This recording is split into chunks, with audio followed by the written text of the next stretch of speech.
What is colonial? तो हम लोग हमेशा अपने आसपास सुनते रहते हैं कि ब्रिटिशर्स ने हमें अपनी कॉलोनी बनाया था, और बहुत सारी ऐसी कंट्रीज थी जिन्हें ब्रिटिशर्स ने या फिर दूसरे लोगों ने अपनी कॉलोनी बनाया था। तो भाई, इस कॉलोनी का मतलब होता क्या है, क्या होता है कॉलोनियल?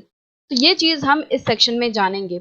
और आप इस बुक में ये जानने वाले हो कि ब्रिटिशर्स जो हैं वो किस तरीके से इंडिया में आए और उन्होंने हमारी कंट्री पर कॉन्क्यूर किया, राज किया, और अपना जो रूल है उसे स्टैब्लिश किया, यहाँ पे राज करना स्थापित किया, शुरू किया। किस तरीके से जो ब्रिटिशर्स थे उन्होंने हमारे यहाँ के जो लोकल नवाब थे, राजास थे, उनको सब्जुगेट किया। सब्जुगेट का मतलब होता है वश में करना, या यूं कहें किस तरीके से ब्रिटिशर्स ने हमारे इंडिया में रहने वाले जो नवाब थे, राजा थे, उन्हें अपने कंट्रोल में किया। और सिर्फ नवाब और राजास पे ही कंट्रोल नहीं किया, किस तरीके से उन्होंने हमारी इकोनॉमी, सोसाइटी, इन सभी चीजों पे कंट्रोल किया, ये सब जानेंगे। और साथ ही साथ हम जानेंगे कि किस तरीके से जो ब्रिटिशर्स थे उन्होंने यहाँ पे रेवेन्यू कलेक्ट करना स्टार्ट किया अपने सभी एक्सपेंसेस को मीट करने के लिए। किस तरीके से वो उन गुड्स को सस्ते में खरीदते थे जो कि उन्हें चाहिए होते थे, मतलब कि जो भी गुड्स, जो सामान उन्हें चाहिए, उन्हें वो सस्ते में खरीद लेते थे।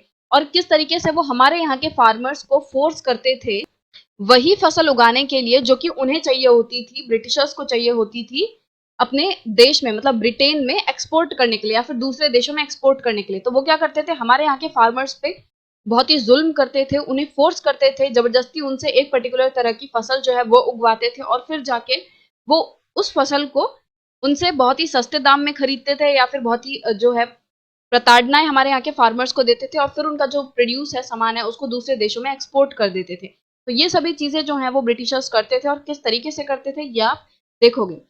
फिर अल्टीमेटली हम जानेंगे कि इन सभी चीजों का क्या कॉन्सिक्वेंस रहा, मतलब कि क्या अंजाम रहा इन सभी चीजों का, कि जो ब्रिटिशर्स हमारे देश में आए, उन्होंने यहाँ पे कब्जा किया, रेवेन्यूज वगैरह कलेक्ट करने स्टार्ट किए, फार्मर्स को फोर्स किया फसल उगाने के लिए, मतलब बहुत सारी चीजें उन्होंने की, और उन सबका आखिर अंजाम क्या निकला, किस तरीके से लोगों को इन सब का सामना करना पड़ा।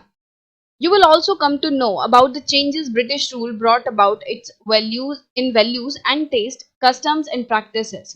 मतलब कि देखो, जब ब्रिटिशर्स आए तो उन्होंने एक तरीके से हमारे जो देश है उस पे चारों तरफ से मतलब हर, मैं डायरेक्शन की बात नहीं कर रही, मैं सोशली, इकोनॉमिकली, कल्चरली, मैं इन सब चीजों की बात कर रही हूँ कि हर तरीके से उन्होंने हम पे कब्जा कर ही लिया था। मतलब कि ब्रिटिशर्स आए, वो अपने टेस्ट लाके आए कि जैसे हमने शुरुआत में पढ़ा था ना, जब जेम्स मिल वाली बात पढ़ी थी, कि जेम्स मिल कहते हैं कि जो इंडियंस हैं वो तभी सिविलाइज हो सकते हैं जब यहाँ पे यूरोपियन मैनर्स को लाया जाए। तो यूरोपियंस ने क्या किया, ये जो ब्रिटिशर्स थे उन्होंने क्या किया, यहाँ पे अपने मैनर्स लाए, अपने तौर तरीके इंडियंस को उन्होंने दिखलाए, और एक तरीके से वो फोर्स भी करते थे कि हम उनके तरीके इस्तेमाल करें। और इस ब्रिटिश रूल की वजह से जो इंडियंस थे उनका टेस्ट चेंज हो गया, मतलब उनकी पसंद चेंज हो गई। पहले उन्हें अलग तरह की चीजें पसंद थी, बट धीरे धीरे करके उनको जो पसंद है वो चेंज होने लगी, उनके कस्टम्स, उनके प्रैक्टिसेस, वो सब चेंज होने लग गए। उनका तौर तरीका जो है रहने का, खाने का, पीने का, वो सभी चीजें जो है धीरे धीरे उन सभी पे असर पड़ा। ठीक है, ब्रिटिश रूल का। When the subjugation of one country by another leads to these kind of political, economic, social and cultural changes, we refer to the process as colonization।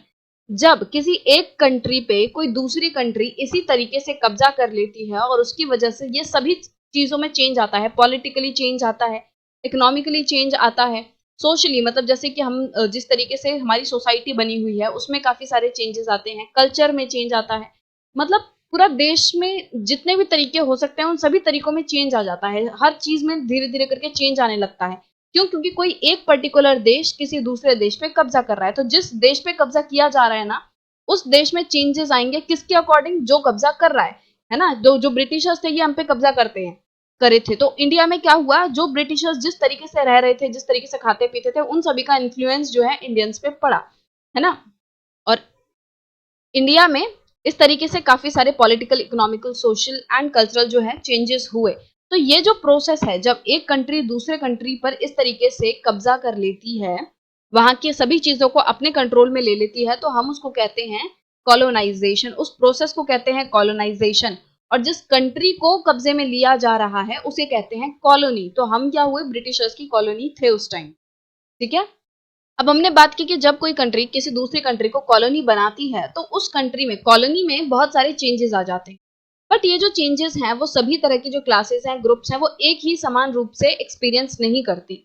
मतलब क्या है इसका, मतलब हमारे देश में इतने सारी स्टेट्स हैं, इतने तरह के लोग हैं, तो सभी लोगों पे, सभी जगहों पे समान रूप से फर्क नहीं पड़ा था ब्रिटिशर्स का। किसी में बहुत ज्यादा चेंजेस आए थे, किसी में थोड़े कम चेंजेस आए थे। ठीक है, तो मतलब सभी लोगों पर, सभी क्लासेस पर, सभी ग्रुप्स पर, सभी जो एरियाज हैं इंडिया में, उन सभी में समान रूप से चेंजेस नहीं आ रहे थे। चेंजेस तो आ रहे थे बट अलग अलग लेवल, किसी में कुछ ज्यादा आ रहा था, किसी में कुछ कम आ रहा था। ठीक है, और इसीलिए हम कहते हैं कि देखो सेम चीज का जो प्रभाव है, ब्रिटिशर्स का जो रूल था हमारे ऊपर, उसका प्रभाव अलग अलग लोगों पर अलग अलग तरीके से पड़ा। और इसीलिए आपने देखा होगा कि हम हिस्ट्री में क्या कहते हैं, अपनी बुक का नाम हमने क्या रखा है, आर पास्ट। हम यहाँ पे प्लूरल यूज करते हैं, लास्ट में एस लगाते हैं। कहने को तो हम आर पास्ट भी कह सकते थे ना, बट उसका मतलब क्या होता है कि हम सभी का पास्ट एक जैसा है।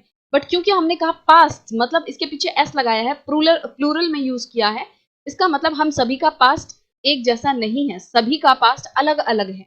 ठीक है, आपका पास्ट अलग होगा, आपके फ्रेंड का पास्ट अलग होगा, राइट। मतलब कि जो एक स्टेट में पर्टिकुलर में रह रहे हैं, पंजाब में रहने वालों का जो पास्ट है वो थोड़ा अलग होगा, वहीं साउथ में रहने वाले जो लोग हैं उनका पास्ट थोड़ा अलग होगा। हालांकि हम सब कनेक्टेड हैं, बट फिर भी हम पे जो इन चीजों का अफेक्ट है वो अलग अलग हुआ। देखो सेम वही अगेन मैं कह रही हूँ कि जो रूल था ब्रिटिशर्स का हो रहा था, इवेंट एक ही हो रहा है कि ब्रिटिशर्स हम पे रूल कर रहे हैं, बट उस रूल का सब पे अलग अलग तरीके से असर पड़ रहा है। तो सब पे एक जैसा असर नहीं पड़ रहा। मतलब सभी जो ग्रुप्स हैं उनका ब्रिटिश रूल के हिसाब से अगर हम देखेंगे, ब्रिटिश रूल में इस कम्युनिटी पे क्या असर पड़ रहा था, इस कम्युनिटी पे क्या असर पड़ रहा था, तो सभी के जो पास्ट हैं वो अलग अलग निकल के आएंगे। और इसीलिए हम प्लूरल में यूज करते हैं, क्योंकि हम सभी का जो पास्ट है वो एक जैसा नहीं है। ठीक है, तो कॉलोनी क्या होता है, कॉलोनी वो होता है जिसपे कोई दूसरी कंट्री पूरे तरीके से कब्जा कर लेती है और उसपे political, economical, social and cultural changes जो है वो आ जाते हैं। तो हम बेसिकली इस पूरे बुक में अब यही जानेंगे कि किस तरीके से ब्रिटिशर्स ने हमें अपनी कॉलोनी बनाया।